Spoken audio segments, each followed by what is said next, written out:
절기상으로는 고난주간 또 그리고 유월절이 시작이 되죠. 실제적으로 목요일 저녁은 유월절 저녁이에요. 그러니까 양을 잡고 또 그리고 유월절 떡을 떼고 또 유월절 만찬을 먹는 그런 날이죠. 예수님도 오늘 그렇게 하셨어요. 제자들에게 유월절 먹을 장소를 찾게 하시고 또 예비된 자를 통해서 그 다락방에서 그들과 함께 이제 같이 유월절 식탁을 하셨죠. 그 전에 그들의 발을 씻기는 장면이 있어요. 그 마지막 주님의 섬김이었죠. 그래서 끝까지 사랑하셨던 그 제자들을 향해서 그분이 발을 씻기는 이 모습, 천국의 어떤 그 임파테이션이라고 저는 봐요. 그들을 터치하신 거거든요. 일일이 만지시고 터치하셨던 그 일들이 결국은 제자들을 더 강화시키는 이런 일들이라고 보고, 6월절 주일날 설교했지만 슬퍼할 그 고행의 기간이 아니에요. 오히려 우리의 구원을 완성하신, 또 그리고 그것 때문에 십자가를 져주시고 우리를 사랑하신 하나님의 사랑에 대한 마땅한 반응이 우리에게 있는 주간이거든요. 그래서 한 주간에 우리가 누룩을 없애자 그랬어요, 그죠? 이제 오늘 이제 이 저녁부터 유대인들은 누룩 없는 빵을 먹기 시작합니다. 맛자를 정말 먹어요. 맛 없어요. 그냥 밀가루 맛. 그냥 얼마 전에 이제 셀피얼 목사님하고 사모님들이 모여갖고 한번 맛을 봤는데 진짜 맛없어요.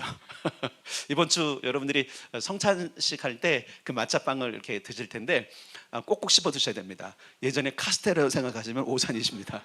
네, 안 씹혀요 잘. 그래도 잘 씹으시고 이렇게 드신 다음에 이제 포도주를 받으면 되겠는데, 왜 그 빵을 먹을까? 고난의 빵이라고 얘기를 하긴 하는데, 다시 말할게요. 고난의 빵을 먹기, 고행을 위해서 고난의 빵을 먹는 것이 아니라 기억하고 기념하기 위해서 그러는 거예요. 그날 구원하신 구원의 역사, 그것을 기억하기 위해서. 왜냐면 그냥 우리가 풍성할 때는 그냥 잘 몰라요. 그런데 뭔가 의미를 두고, 그 의미를 두기 위해서 조금 뭔가 좀 이색적인 것을 하면 기억이 남거든요. 특히 1년에 한 차례 여러분 일주일 내내 누룩 없는 빵을 먹는다고 생각해요. 우리는 주식이 밥이지만 그럼 어떻게 봅니다. 일주일 내내 보리밥만 먹는, 그것도 좋으시죠? 요즘은 건강으로 해서 거칠한 밥만 먹는다고 한번 생각을 해보세요. 그러면 이게 쉽지 않은 거예요. 그러면 여러분 그 과거에 그 보릿고기를 경험했던 분들은 이때 보리밥을 먹으면서 하나님의 은혜를 기억할 수도 있어요. 실제로 그럴 수 있어요. 그러니까 이스라엘 백성들은 이 기간 동안에 그런 고난의 떡을 먹으면서 고행으로 간 게 아니에요. 다시 말할게요. 양고기도 드셨어요, 그분들. 고행을 하려면 그거 먹으면 안 되잖아요, 그죠? 쓴나물도 먹었고요. 그 다음에 뭐 계란도 드셨고요. 또 여러 가지 뭐 포도주까지 곁들여서 다 하면 결국 우리가 만찬이라고 그래요. 처음에 만찬이라고 그러는데, 만찬은 이렇게 막 엄청나게 차려온 걸 만찬이라고 안 그래요.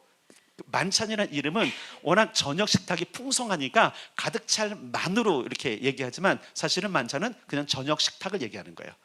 아침 식탁을 뭐라 그러죠? 조찬.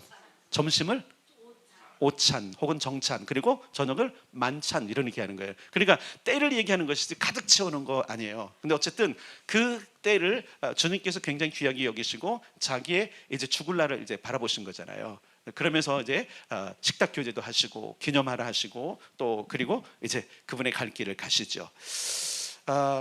예전 같으면 그냥 제가 그런 본문을 통해서 말씀을 전할까 했는데, 묵상하다가 그것보다도 이것을 좀 풍성케 할 수 있는 또 한 가지가 무엇일까? 바로 6월절 어린 양으로 돌아가신 그 예수님의 그 사건은 하나님의 사랑의 증표잖아요, 그죠? 요한 1세 보면 그랬어요. 그렇게 하나님이 우리를 사랑하셨다, 너희를 사랑하셨다. 그 사랑의 증표거든요. 근데 그 사랑의 증표가 어떤 증표냐면 아낌없이 내어준 증표예요. 오늘 본문에 이렇게 이야기하고 있어요. 32절을 함께 읽겠습니다. 32절 시작. 자기 아들을 아끼지 아니하시고 우리 모든 사람을 위하여 내주신 이가 어찌 그 아들과 함께 모든 것을 우리에게 주시지 아니하겠느냐. 아멘. 자, 아낌없이 무엇을 주셨어요? 아들까지. 한 5년 전에 그 베스트셀러 중에 아낌없이 주는 나무라는 책이 있었어요. 혹시 책 제목이라도 기억하시는 분 있습니까? 굉장히 유명하기 때문에 아낌없이 준 나무인데, 나무가 사과나무예요. 사과나무. 어떤 소년이 그 사과나무가 있는 곳에 자랐어요. 그래서 어렸을 때 이제 그 사과나무 그늘에서 잠도 자고, 또 사과나무를 오르기도 하고, 또 나뭇가지에 오르기도 하고, 그러니까 놀이도 하고 쉬기도 하고, 때로는 사과를 따먹는 이런 유년 시절을 보냈어요. 그러니까 그 사과나무가 그에게 그늘이 되어주기도 하고, 놀이터가 되어주기도 하고, 간식이 되어주기도 한 이제 그런 시즌이었어요. 그러다가 이 아이가 자라니까 이제 이 나무를 찾는 게 점점 더 줄어드는 거예요. 왜냐하면 나무에서 노는 것보다 친구들하고 놀고 또 나름대로 자기가 뭔가를 창작해서 노는 게 더 재밌는 거예요. 어느 날 나무에 갔는데 나무가 그러는 거예요. 왜 요즘은 나한테 안 오니? 나는 요즘 너하고 노는 것보다 다른 장난감을 막 가지고 놀고 뭐 사서 만들어 노는 게 좋아. 그래서 난 그게 필요해. 근데 돈이 없어. 그러니까 사과나무가 그럽니다. 이 열매를 따다가 팔렴, 그리고 그것으로 사서 노르렴. 예, 사과나무는 자기의 모든 열매를 다 줬습니다. 그리고 이 소년이 떠났어요. 그리고서 이제 한참이 지나도 안 오는데 어느덧 노인이 돼서 이 사람을 찾아왔어요. 결혼도 했습니다. 노인보다 장성에서 왔어요. 장성에서 와서 보니까 이제 자기가 결혼도 하고 사다 보니까 집을 지어야 되는 거예요. 그래서 사과나무는 기꺼이 자기의 모든 가지들을 쳐서 줬습니다. 그래서 집도 지었어요. 그러다가 또 한동안 안 오는 거예요.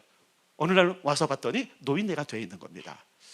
노인이 와서 얘기합니다. 사과나무하고 대화를 하면서 그럽니다. 난 이제 한 가지 소원이 있는데 그 소원도 들어줄 수 있어? 좀 각색한 거예요. 여러분 책 읽은 분들은 뻥치네 이러시면 안 돼요. 좀 각색한 거예요. 나무가 그럽니다. 나를 베서 배를 만들라. 노인이 나무를 배에 갔습니다. 그리고 배를 만들고 또 여러 가지 여행을 하고, 그리고 한참이 지나서 이제 거의 꼬부랑 할아버지가 돼서 나무 곁에 왔어요. 나무는 아무것도 남지 않은 거예요. 노인이 자기의 벼틀 몸을 가지고 와서는 뭐라냐면, 아이고 나는 좀 앉아서 쉴 곳이 필요한데. 사과나무에 뭐가 남았죠? 배는 밑둥만 남은 거예요. 사과나무가 또 얘기합니다. 너에게 줄 한 가지가 더 있어. 여기 앉아서 쉬렴. 예, 이 글을 쓴 사람 무엇을 얘기할까요? 우리 인생을 얘기하는 거예요. 여러분, 저 어렸을 때는 부모가 다 해주죠, 그렇죠? 그럼 모든 걸 줘요. 그리고 부모는 평생 희생을 해요. 근데 자녀들은 어떻게 하죠? 필요할 때만 찾아요. 점점 더 그럴 겁니다. 그러니까 자녀들이 그렇게 필요할 때만 찾는 것을 이상하게 여기지 마세요. 인생이 그래요. 우리도 그랬고, 우리 부모도 자신의 부모에게 그랬고, 우리 자녀들도 그렇게 될 거예요. 자, 그러면 아낌없이 모든 걸 주었던 그 사과나무를 모든 걸 줄 수 있는 부모로 여긴다면 그 자녀가 미울까요? 밉지 않은 거예요. 자기를 다 내어주고 밑둥만 남아도 나에게 와서 기대고 쉴 수만 있다면 그것으로 즐거운 것이 부모잖아요, 그렇죠? 맞습니까? 이게 안 된다면 부모 여러분 다시 태어나든지 아이를 다시 낳든지 부모를 다시 좀 살펴봐야 돼요. 부모는 그런 거예요. 다 죽어도 아깝지 않고, 그리고 기어이 끝까지 자기 목숨도 내걸고, 그리고 줄 수 있는 것이 부모라는 거죠. 하나님의 사랑, 오늘 그 얘기를 하려고 하는 거예요. 오늘 본문에 보면 자기 아들을 아끼지 아니하고 줬다는 얘기는 다 줬다는 얘기예요. 세상에 어떤 부모가 자기 아들을, 아주 못된 부모, 이런 경우가 있잖아요. 자기가 살려고 아들과 딸을 팔아먹는 경우도. 옛날에는 좀 그런 게 있어요. 너무너무 힘드니까 그 중에 하나, 저 수양딸 수양아들을 보내는 건 사실 팔아먹은 거잖아요, 그렇죠? 잘 되는 경우도 있지만 안 돼서 그 상처투성인 인생을 보는 경우도 있어요. 그래서 가난하다 보니까 부모가 책임 못 지다 보니까 자녀들을 어떻게 하죠?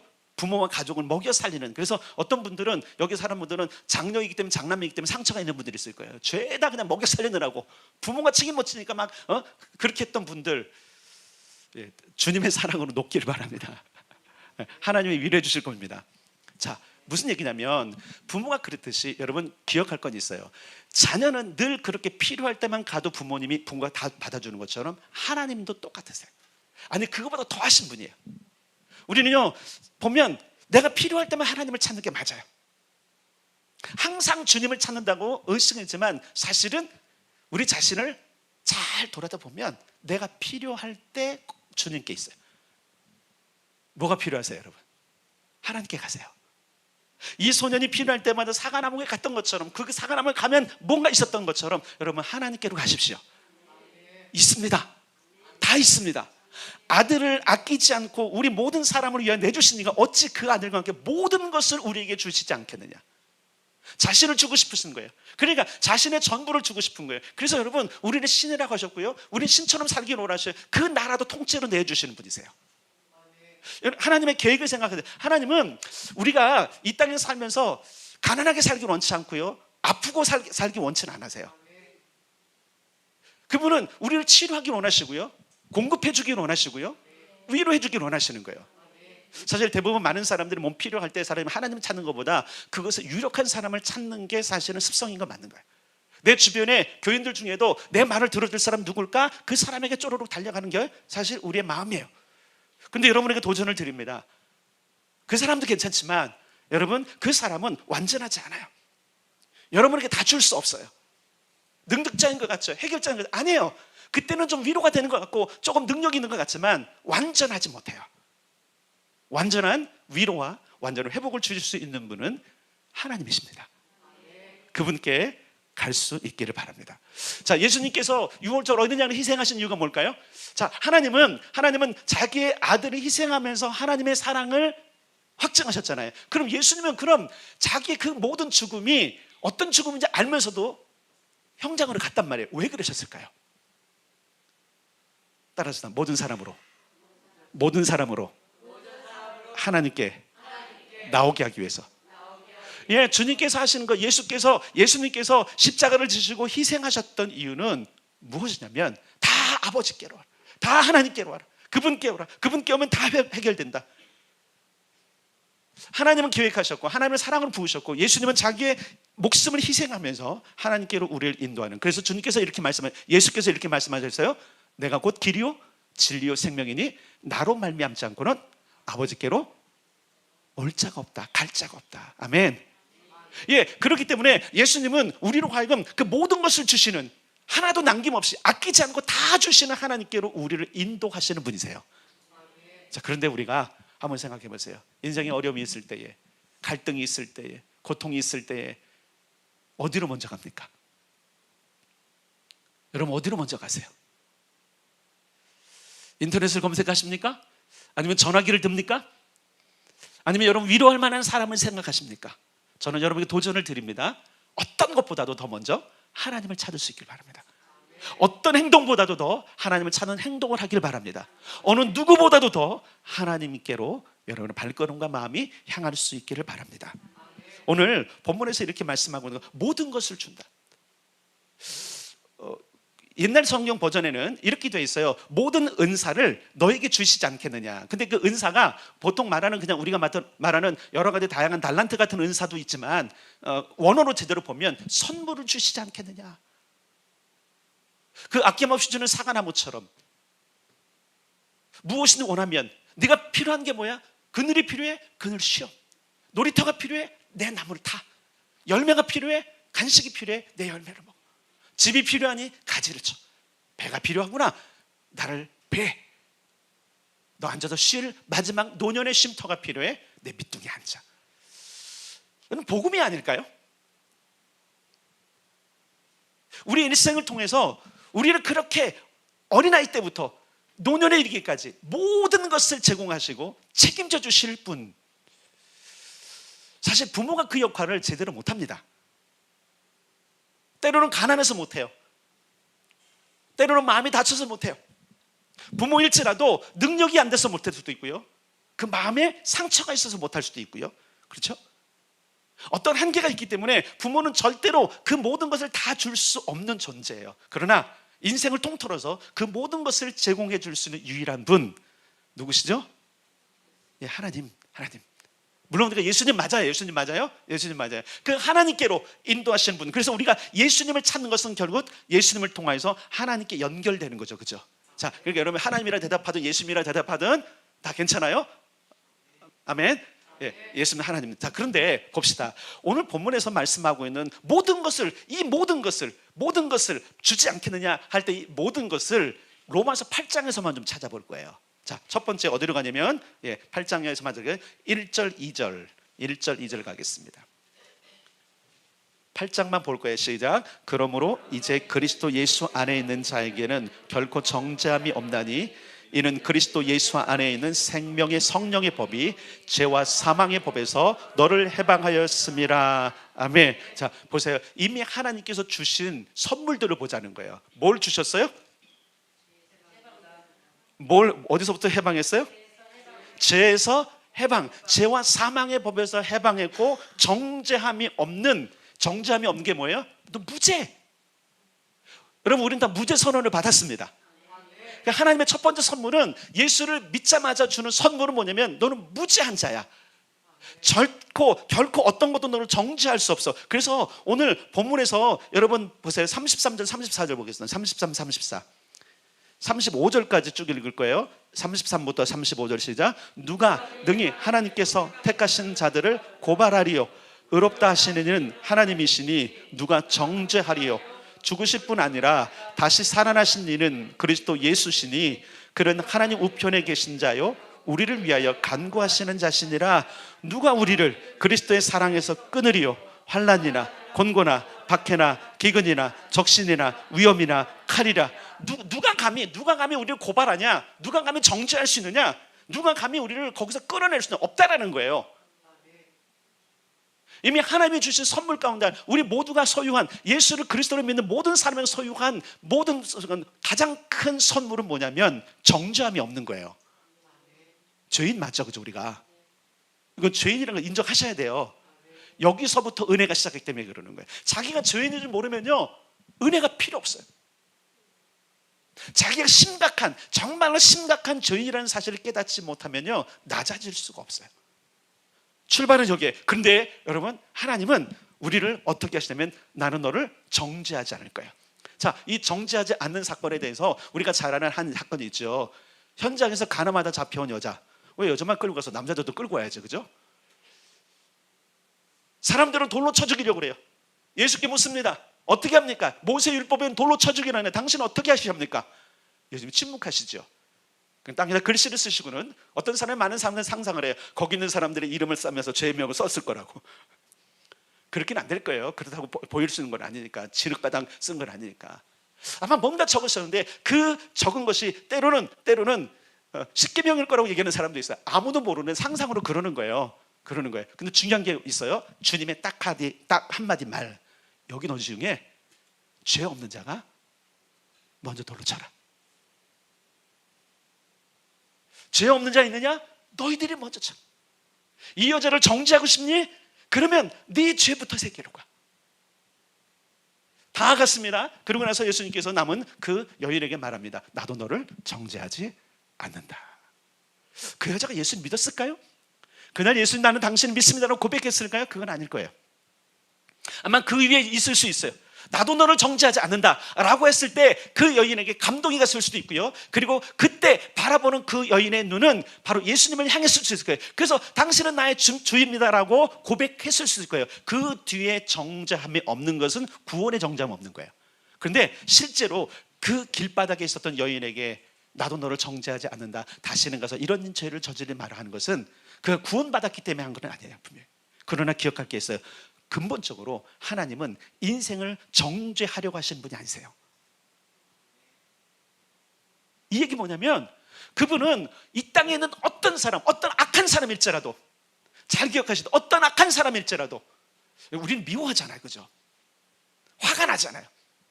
근데 하나님은 그 어떤 누구를 향해서도 정죄하지 않으려시는 분이에요. 그 뭐가 정죄를 하느냐? 우리 행동과, 그렇죠? 기록된 말씀을 우리를 정죄해요.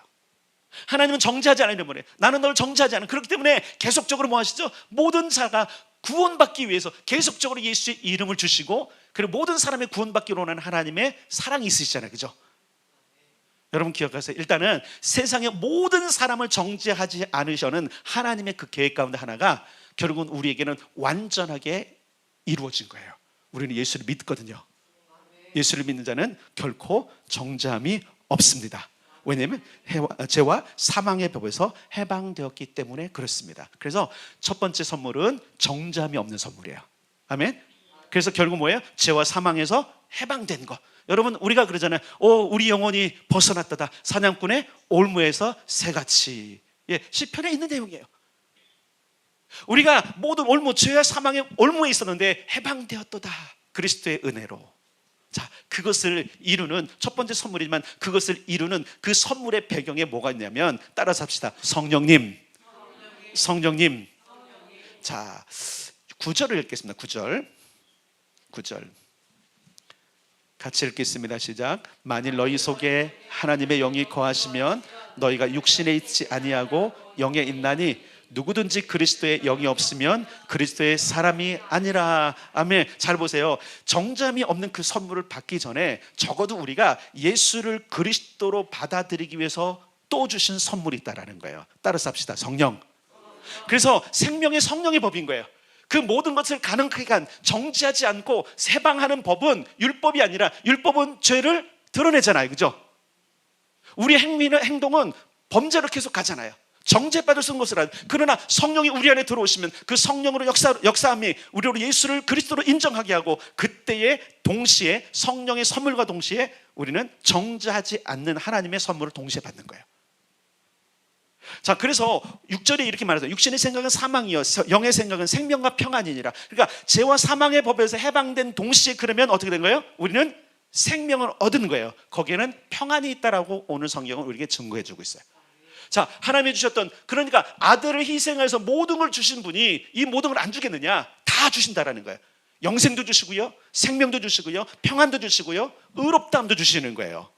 그 다음에 여러분 보세요. 뭐라고 말씀하고 있냐면 14절부터 15절 14절 15절 시작. 무릇 하나님의 영으로 인도함을 받는 사람은 곧 하나님의 아들이라. 너희는 다시 무서워하는 종의 영을 받지 아니하고 양자의 영을 받았으므로 우리가 아빠 아버지라고 부르짖느니라. 아멘. 하나님께서 우리에게 주신 선물 중에 보세요, 성령으로 말미암은 의롭다는 선물이 있었잖아요. 생명의 선물이잖아요. 근데 그가 동시에 우리에게 어떤 선물을 주시는 거예요? 따라서 하나님의 아들의 선물. 예, 아들이신 예수님을 주신 것뿐만 아니라 그 예수님을 받아들이는 마음, 우리도 그분의 아들이 되는 거. 성령은 양자영이라고 그랬어요. 그분이 우리로 하여금 양자되면 하나님의 양아들처럼. 원래는 아니죠. 다 죄의 종이었죠. 그런데 그분 성령께서 우리를 예수를 그리스도를 믿게 함으로 말미암아 하나님의 아들 되게 한 것으로 우리에게 선물을 주셨다라고 얘기한 거예요. 여러분, 생각해 봅시다. 이 선물들을 내가 요청한 적이 사실 없어요. 잘 기억하셔야 돼요. 내가 요청한 적이 없어요. 물론 예수를 믿으면 구원을 받습니다 하기 때문에 사람들이 예 믿겠습니다 라고 의지가 있었지만, 나 구원을 주세요 라고 요청해서 믿는 사람 없는 거예요. 예수가 그리스도인 줄 알고 그것으로 말미암아 그가 구원을 받았든지 안 받았든지 그 개념이 없어도 상관없어요. 구원 자체가 뭐죠? 정죄함 없는 것이고 하나님의 아들이 되는 거기 때문에. 여러분 이미 하나님의 아들 됐습니까? 여러분 정죄함 없습니까? 예, 이거 여러분들이 굉장히 중요한 게 뭐냐면, 정죄함이 우리로 하여금 인생을 옴짝달싹 못하게 하는 거예요. 여전히 내 안에서, 물론 바울도 로마서를 통해서 계속 그러고 있어요. 우리 안에 있는 6장, 7장, 8장, 5장부터 기록된 거 보면 우리 안에 계속적으로 우리를 괴롭힌 놈이 있는데 정죄하는 놈이에요. 근데 기억하세요. 성경은 뭐라 그래요? 넌 정죄함 없어. 다시는 죄를 정하지 않은 거야. 네 육체가, 네 마음속에 있는 혼이 그렇게 외칠지라도 믿지마, 속지마 그러는 거예요. 왜냐면 사단은 우리 혼의 영역에 많이 역사하거든요. 그러면 우리 영은 터치 못해요. 잘 기억하셔야 돼요. 사단은 우리 영에 손 못 대요. 영이 생명이거든요. 혼이 생명이 아니에요, 여러분. 영이 생명인데 터치 못해요. 절대로 터치 못해요. 그러니까 혼에 들어와서 계속적으로 우리가 갈고, 너는 죄인이야, 너 같은 놈이 어딨어, 계속적으로 우리의 치부를 드러내고 생각나게 해서 계속적으로 우리 안에 정죄감을 준단 말이에요. 그건 복음이 아니에요. 하나님께서 우리에게 주신 선물, 가장 큰 선물 중에 하나가 뭐냐면, 따라서 합니다. 의로워졌다. 너는 죄인이 아니다. 예, 요 출발이 우리 안에서 강력하게 일어날 때에 여러분 우리 삶에 변화가 일어나게 돼 있어요. 굉장히 용감해져요. 당당해져요. 어깨를 피게끔 돼 있어요. 그러고 보니까 여러분 생각하자면, 내가 어떤 일 때문에 위축되는 경우도 있잖아요. 그때 여러분 이 말씀으로 돌아가셔야 돼요. 결코 정죄함 없습니다. 내가 하는 게 아닙니다. 그분이 하신 겁니다. 그리고 어깨를 펴야 돼요. 절대로 지면 안 돼요. 주님이 주신 이 선물을 기쁨으로 받기를 주님의 이름으로 축원합니다. 결국은 그래서 왜요? 무서워하는 종의 영을 받지 않았다. 이게 굉장히 중요하잖아요. 정죄는 우리로 두렵게 합니다. 죄가 우리를 다스리기 시작하면, 죄의 생각이 계속 우리를 하면 우리로 하여금 겁먹게 합니다. 두렵게 합니다. 그런데 뭐라 그랬어요? 무서워하는 종, 두려움의 영을 받지 아니하고 양자의 영을 받았다. 두려움의 반대가, 무서움의 반대가 양자래요. 왜 양자의 영이 중요해요? 당당하거든요. 여러분 로마 시대 때 양자, 여기서 양자라는 것은 양자 삼을 사람이 그냥 가난한 사람 말하는 게 아니에요. 적어도 자신의 모든 묶였던 것들을 대속해 줄 수 있는, 말 그대로 여러분 이스라엘 백성들 있잖아요. 누가 빚을 지면 대신 갚아주는 사람이 있잖아요. 대속 제도가 있었잖아요. 적어도 그런 부유한 사람의 아들이 되는 거예요. 모든 걸 잃어버렸잖아요. 그래서 이스라엘 백성들 가운데는요 이런 게 있어요. 어떤 히브리인이 너무 가난해갖고 종 삼잖아요. 종을 안 삼고요 아들 삼는 경우들이 있어요. 요걸 여기 맞추는 거예요. 종이 되면 50년 뒤에 풀어주긴 하겠지만 종으로 대할 거 아니에요. 그래서 수많은 지혜로운 사람들이 팔려온 사람을 양자 삼는 거야. 그러면 빚도 탕감해주고 재산도 나눠주고 나중에 그가 한 가문을 이루도록 모든 것들을 주는 거예요. 그러니까 여러분 종으로 갔으면 지금 주인을 무서워야 되는데 양자로 갔으니 얼마나 의기양양하겠어요. 이것을 이야기하는 거예요. 특히 여러분 우리 시대가 아니라 로마 시대는 이것이 여러분 종이 된다는 것은 두려운 거예요. 두려운 거. 그 인생 자체가 송두리째 저주 가운데 가는 거예요. 그러니까 종이 되는 것을 너무너무 두려워하던 그때에 뭐라고 하는 거예요? 무서워하는 종의 영이 아니라 양자의 영을 받았다. 이제 너희는 하나님을 아빠 아버지로 부를 수 있다라고 하는 그 은혜, 이걸 선물로 주셨다라는 거예요. 정잠이 없는 자는 여러분 마땅히 당당하게 살 수 있습니다. 그러니까 여러분 정죄감, 나를 계속적으로 괴롭히는, 우리가 허물이 있고요 실수할 수 있어요. 계속적으로 우리 가운데 여러분 우리 위축시킬 수 있는 행동들이 있어요. 끊임없이 바울처럼 정말 나는 정말 궁핍한 사람이다. 누가 사망의 몸에서 나를 건져내냐, 이렇게 고백할 수밖에 없는 상황이 저와 여러분에 있지 않습니까? 있어요. 날마다 있어요. 생각이 항상 그래요. 그럴 때 여러분 우리는 말씀으로 돌아가야 돼요. 말씀이 뭐라 그랬어요? 네가 그렇게 행시 그럼에도 불구하고 내게로 와라. 아낌없이 주는 나무처럼. 주님은 그러는 거예요. 내가 나에게만 오면 나는 절대 안 물을 거야. 문제는 뭐냐면 떠나가서 문제인 거예요. 떠나가서 문제인 거예요. 정죄를 당하는 자는 왜 정죄를 당하냐면 따라서 하나님을 떠나가기 때문에 사람들과 법이 그를 정죄한다. 자 보세요. 이전에 율법이 다스렸어요. 그러나 이제 성령의 법이 다스리기 때문에 더 이상 정죄함이 없다라고 성경은 선언하고 있는 거예요. 그것을 이루시기 위해서 예수께서 십자가를 져셨다는 거예요. 그게 지금 고난주간을 기념하고 있는 교회사 속에 굉장히 중요한 일들이라는 거죠. 자 봅시다. 그러면서 17절 봅시다. 17절 16절 17절 읽을게요. 시작. 성령이 친히 우리의 영과 더불어 우리가 하나님의 자녀인 것을 증언하시나니 자녀이면 또한 상속자 곧 하나님의 상속자여 그리스도와 함께한 상속자니 우리가 그와 함께 영광을 받기 위하여 고난도 함께 받아야 할 것이니라. 아멘. 잘 보세요. 정죄도 안 하시고 우리를 아들로 받아주시는 것도 감사한데 무엇까지 주시냐면은 재산까지 주신대. 상속. 여러분 우리를 향한 하나님의 사랑, 아들을 내어주신 그 사랑은 희생으로 끝난 게 아니에요. 그냥 희생 끝이 아니라 그 희생을 통해서 그 믿는 모든 자들에게 그 나라를 송두리째 주기를 원하시는 하나님의 계획인 거예요. 정죄함 없습니다. 아들이 되었습니다. 상속받습니다. 여러분 그러니까 한번 생각해 보세요. 하나님이 행하신 이 일과 앞으로 행할 모든 일을 보면 희망이 생겨야죠. 육신이 있고 삶의 환경 속에서 지치고 어렵고 많은 문제에 부딪히지만 그럼에도 불구하고 우리는 무엇을 바라야 될까요? 아낌없이 다 주시는 하나님을 볼 수 있어야 되는 거예요. 그분께로 가십시오.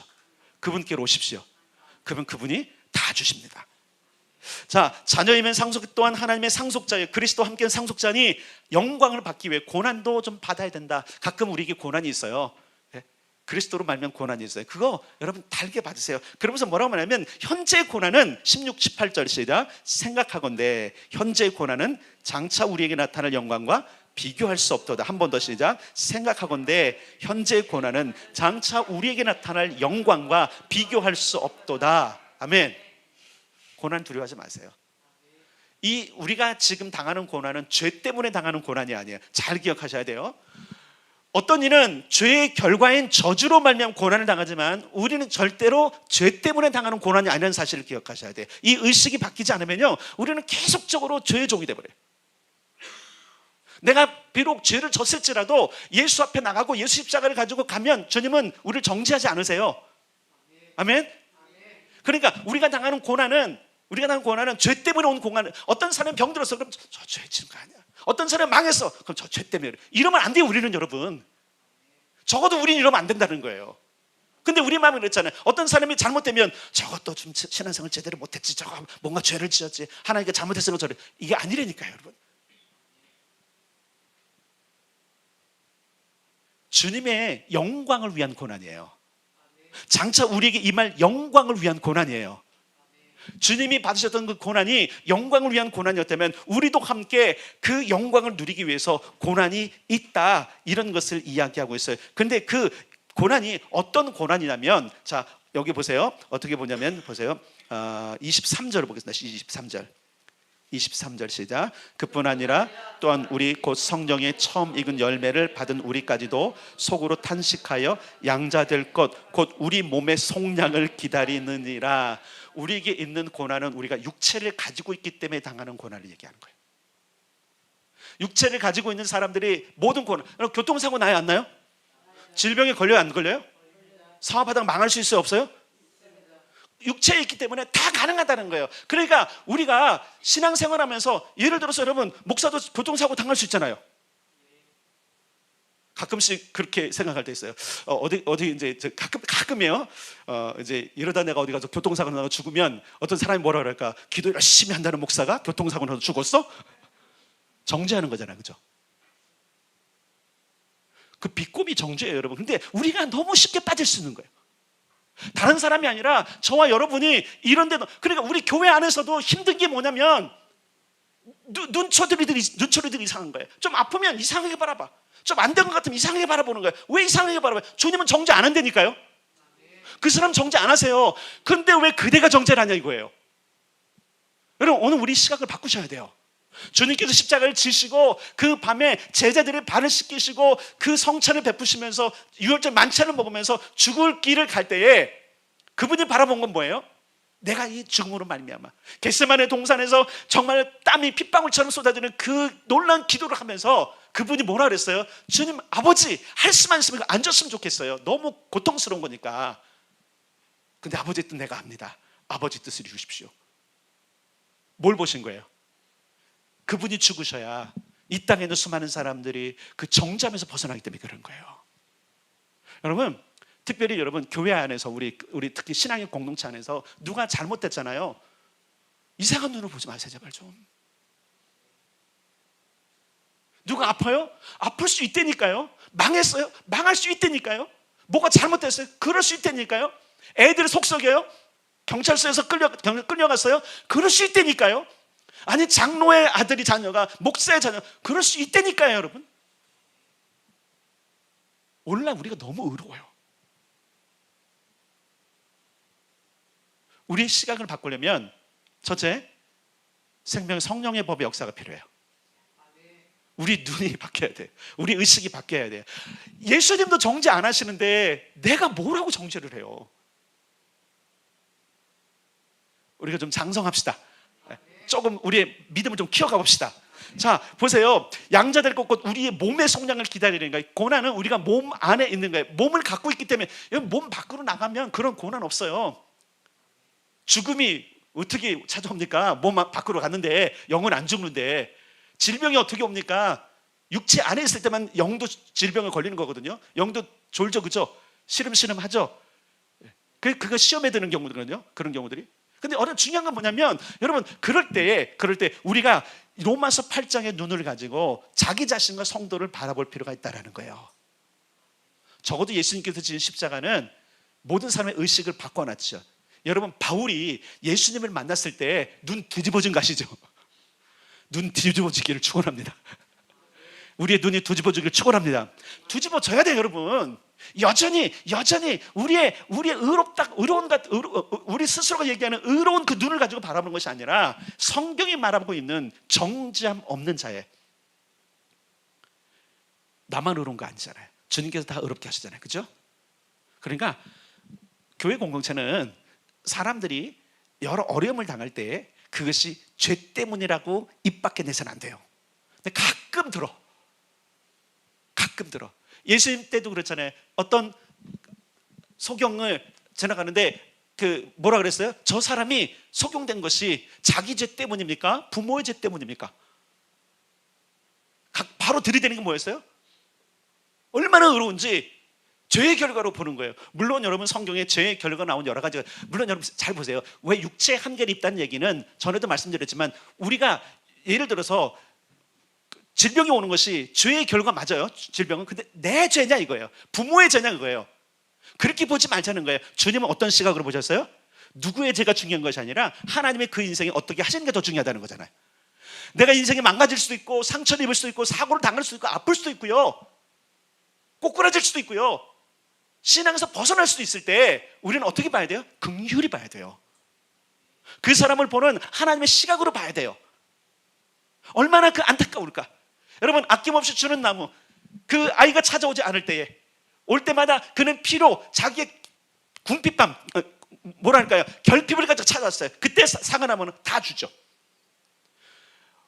얼마든지 우리가 하나님 앞에 가면요, 하나님은 우리를 의롭다 인정해 주시는 거예요.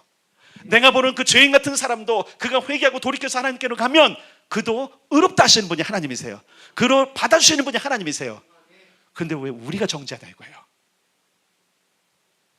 우리가 우리 축복을 땅에 쏟아버리는 이유 가운데 하나가 뭐냐면, 그렇게 정죄하는 거예요. 주님은 정죄에 대해서 상당히 강하게 말씀하셨죠. 내 눈에 들보는 못 보고 왜 남의 눈에 티만 보느냐. 내 눈에 들보를 먼저 빼라 말씀하시는 분이세요. 자, 우리가 한번 봅시다. 오늘 본문에서 하나님께 주는 선물에 대해서였어요. 첫째, 잘 보세요. 보세요. 말이 꼬였어. 잠시만요. 첫째, 정죄함 없사. 아멘. 정죄함이 없습니다. 그것을 말미암아 죄와 사망에서 해방됐습니다. 성령을 주셨습니다. 아멘. 그 다음에 양자 아들로 삼으셨습니다. 아멘. 상속의 모든 것을 주십니다. 아멘. 자, 그런데 우리의 연약함을 그분께서 아세요. 두 번째, 그 다음에 준 선물이 뭐냐면 26절 시작. 이와 같이 성령도 우리의 연약함을 도우시나니 우리는 마땅히 기도할 바를 알지 못하나 오직 성령이 말할 수 없는 탄식으로 우리를 위하여 친히 간구하시느니라. 아멘. 예, 우리가 연약해 알아요. 주님도 아세요. 그러니까 속량을 기다리는 몸 안에 있기 때문에 우리가 범죄할 수 있을 거 알고요, 넘어질 거 아시고요, 망가질 거 아세요. 그래서 성령이 어떻게 하세요? 말할 수 없는 탄식으로 우리를 위해서 간구하시는 거예요. 이게 엄청난 선물이에요. 왜 성도가, 여러분, 완전히 넘어지지 않지 않습니까? 여러분, 성도는 완전히 넘어지지 않다 그러잖아요. 완전히 자빠지지 않다 그러잖아요. 실족, 그러니까 다리에 걸려서 잠깐 이렇게, 여러분, 이거 무슨 행동이라 그래요? 삐끗할 수도 있지만 완전히 자빠지지는 않는다. 왜? 성령께서 붙잡아 주세요. 얼마나 엄청난 선물입니까? 자, 그 다음에요, 29절로 가겠습니다. 29절로 읽겠습니다. 시작. 하나님이 미리 하신 자들을 또한 그 아들의 형상을 본받게 하기 위하여 미리 정하셨으니 이는 그로 많은 형제 중에서 맏아들이 되게 하려 하심이니라. 여기서 맏아들은 예수를 말하는 거고요. 맏아들은, 자, 아들의 형상을 본받는다. 자, 아들의 형상, 여러분 기억할 게 뭐냐면, 우리가 상상은 알아서 하세요. 우리가 처음 창조될 때 모습은요, 아들의 모습과 똑같았어요. 아담은 예수님과 동일한 형상이라고 보면 돼요. 그렇다고 생김새를 얘기하는 거 아니에요. 예수님의 생김새, 여기서 말하는 형상이라는 것은 그냥 눈에 보이는 것이 아니라 하나님이 원래 창조하셨던 본체를 얘기하는 거예요. 형상, 그 형상을 받게 하기 위해서 미리 정하셔서, 그래서 여러분 보세요. 30절 읽겠습니다. 30절 시작. 또 미리 정하신 그들을 또한 부르시고 부르신 그들을 또한 의롭다 하시고 의롭다 하신 그들을 또한 영어롭게 하셨느니라. 아멘. 여기서 이제 교리가 나오는 건 교리. 장로교 교리가 이렇게 나와요. 미리 부르셨다, 미리 택하셨다, 택정했다. 선택이에요. 선택. 하나님께 선택하셨어요. 그 다음에 어떻게 그를 부르셨어요. 부르신데 어떻게 했어요? 의롭다 여기셨어요. 칭의, 그 다음에요, 영화롭게 하신다. 물론 중간에 성화가 있어요. 그죠? 칭의, 성화, 영화의 단계가 있지만 어쨌든 이 모든 것은 어떤 거예요? 하나님께서 모든 믿는 자들에게 하나님의 전부를 주시기 위한 과정이라는 거예요. 자, 여러분 기억하세요. 하나님께서 우리를 미리 정하셨대요. 이제 이걸 예정론이라 그래요. 예정론. 그래서 이 예정론 때문에 많은 사람이 헷갈려요. 예정론은 뭐냐면 구원을 받을 자를 선택하셨고 버릴 자를 이렇게 미리 선택, 이게 아니라니까요, 여러분. 하나님은 다 구원받기 원하세요. 아멘. 하나님의 계획은 구원받을 자하고 버릴 자를 선택한 것이 아니라 하나님은 구원하기로 다 결정하셨어요. 하나님은 미리 다 정하셨어요. 언제부터? 타락 때부터. 그래서 여러분 잘 보세요. 짐승의 가죽을 입히셔서 그 허물을 가리우시고 수치를 가리우시고 희생을 통하여서 다시 인류를 시작하게 하셨죠. 이때부터 시작하신 거라니까요. 미리 정하셨어요. 그리고 우리를 부르셨어요. 그래서 여러분 보세요. 이스라엘을 부르셨고요, 예수 그리스도를 통해서 우리를 부르셨고요, 이방인 중에 수많은 사람 가운데 오늘날 우리가 부름을 받은 겁니다. 자, 부름 받았죠? 그 부름 받은 자들을 따라서 합시다. 하나님께서 의롭게 하셨다. 예, 그게 8장 2절의 말씀인 거예요. 생명의 성령의 법이 죄와 사망의 법에서 너를 해방했다. 이게 칭의 사건인 거예요. 그리고 주님께서 원하시는 건 영화예요. 영화라는 건 뭐냐면 모든 걸 주시는 거예요. 그분이 했던 모든 것들, 창조의 역사들, 모든 땅, 하늘, 우주 만물을 지었던 그 모든 권세와 능력과 모든 것들을 몽땅 우리에게 주시는 거예요. 여러분 이걸 생각하셔야 돼요. 그냥 내가 믿음의 영화라는 단계가 그냥 영원히 사는 정도만 아니라 그 영원히 사는 게 어떻게 사는, 따르면 하나님처럼 사는 것. 예, 하나님과 같아지는 것, 하나님과 같아지는 것, 하나님과 동일한 게 아니에요. 동등한 건 아닌데 하나님처럼 사는 거예요. 우리 인생의 한계는요, 육체를 입고 있기 때문에 결국 이제 우리가 시험과 고난 가운데 가지만 주님께서 계획하신 건 뭐냐면 완전한 영화로 가는 것. 그런데 뭐라고 말씀하는 거예요? 이렇게 딱 정의를 해놓으시고 그래서 32절에 말씀하시는 거예요. 누가 우리를 대적하냐? 아들까지 아끼지 않고 우리에게 내어주시는 그분이 이 모든 것 앞에 나열했던 모든 것들을 주시지 않겠느냐. 물론 거기에 은사도 포함되겠죠. 하나님은 우리에게 선물을 주시는 분이세요. 아낌없이 주시는 분이세요. 그래서 여러분이 어떤 기도를 할 때마다 여러분 이렇게 좀 미안한 감으로 기도 안 했으면 좋겠어요. 좀 뻔뻔해도 괜찮아요. 뻔뻔한 게 더 나아요. 미안해서 내빼지 말고 뒤로 숨지 말고 그냥 뻔뻔하게 하나님께 나아가길 바랍니다. 기도할 때도 그러세요. 기도할 때도 죄인인 거 아셔요. 그분이 내가 감춘다고 그분이 모르는 게 아니고요, 다 아세요. 나만 이상한 거예요.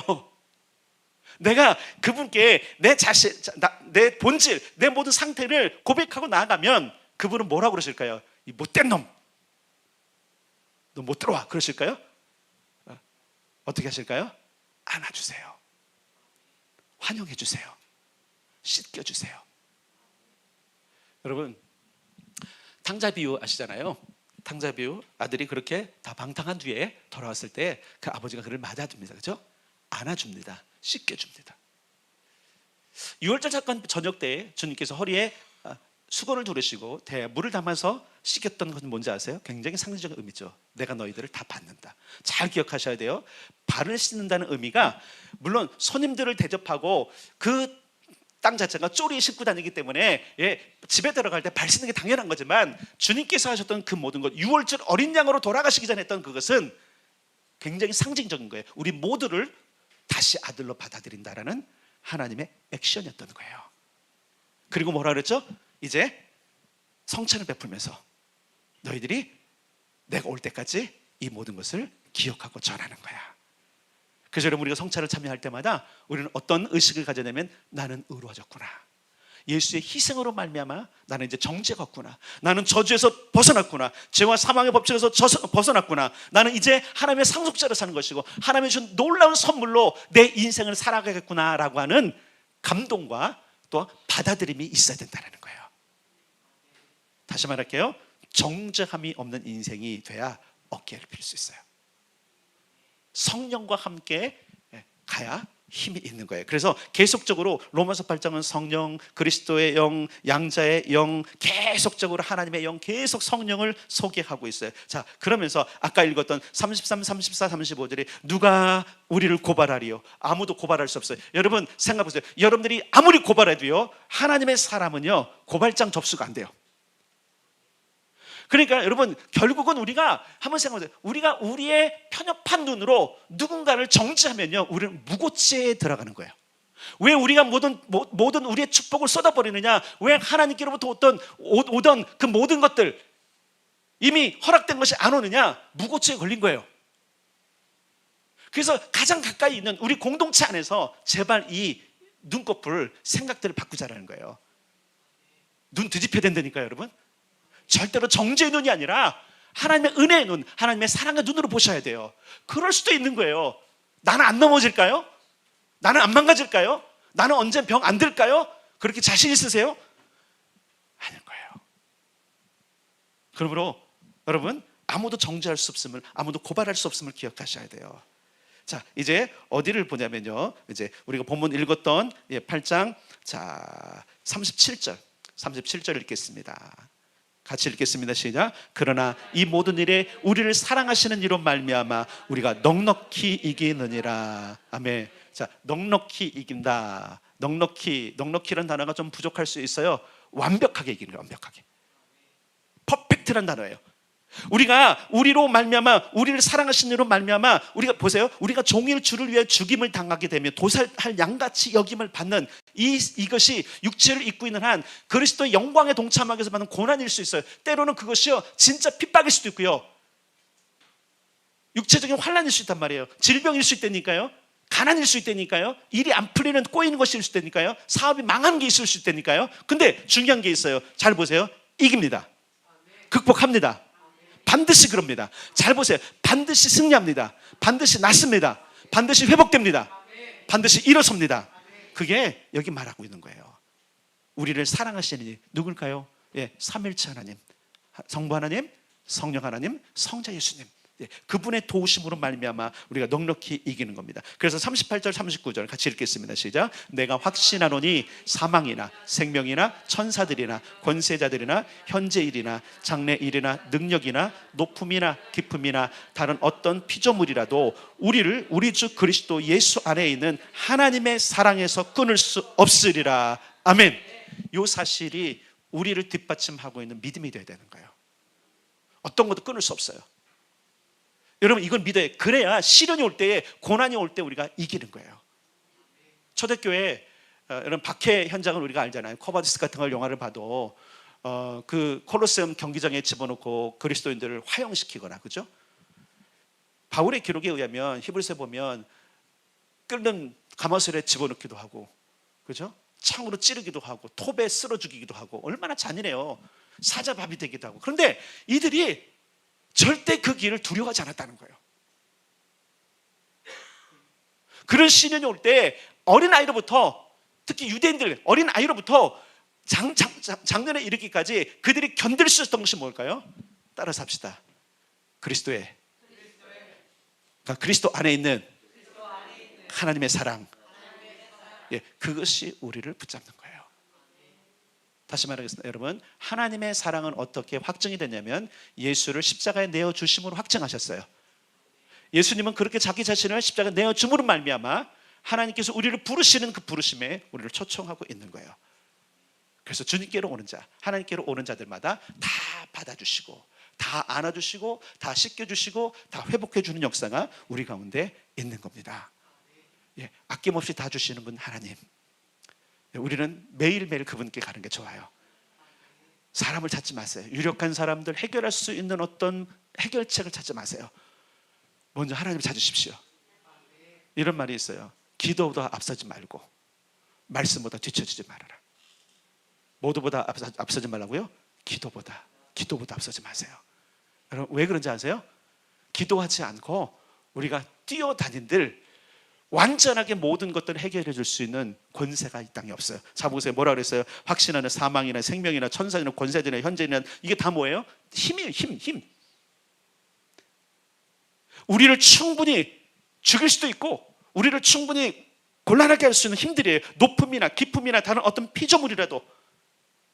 여러분, 사나운 멧돼지만 나타나도 우리를 찢어 죽일 수 있습니다. 뭐 우리 사는 데는 곰이나 뭐 호랑이 이런 거 없지만 멧돼지는 만날 수 있잖아요, 그죠? 어떤 것도, 그러나 어떤 것도 우리를 하나님의 사랑에서는 끊을 수 없다라는 것. 하나님께서 우리에게 주시는 가장 큰 선물이 바로 이건 거예요. 따라서 하나님의 사랑, 그것이 가장 큰 선물입니다. 네, 그 아들과 함께 모든 것을 우리에게 주시는 하나님의 은혜를 기억하면서, 자, 기도의 자리로, 말씀의 자리로. 결국 그거밖에 없어요, 사실은요. 우리가 시험에 들었을 때요, 어려움에 닥쳤을 때에, 근데 이게 잘 안 돼요, 그죠? 잘 안 돼요. 그래서 연약한 사람들을 도울 자들도 필요한 거예요. 그래서 교회가 필요한 거예요. 그래서 아까 그러는 거예요. 누가 힘들고 어려울 때에 제발 좀 이상한 정죄의 눈으로 보지 말고, 그 정죄의 입을 벌리지 말고 어떻게 해요? 기도하는 거예요. 말씀으로 권면하는 거예요. 여러분이 경험했으니까 아무리 여러분들의 여러 가지 위로와 모든 것들이 그 사람을 잠시는 기쁘게 할지 모르지만 해결은 안 돼요. 그러나 말씀은 해결합니다. 기도는 해결합니다.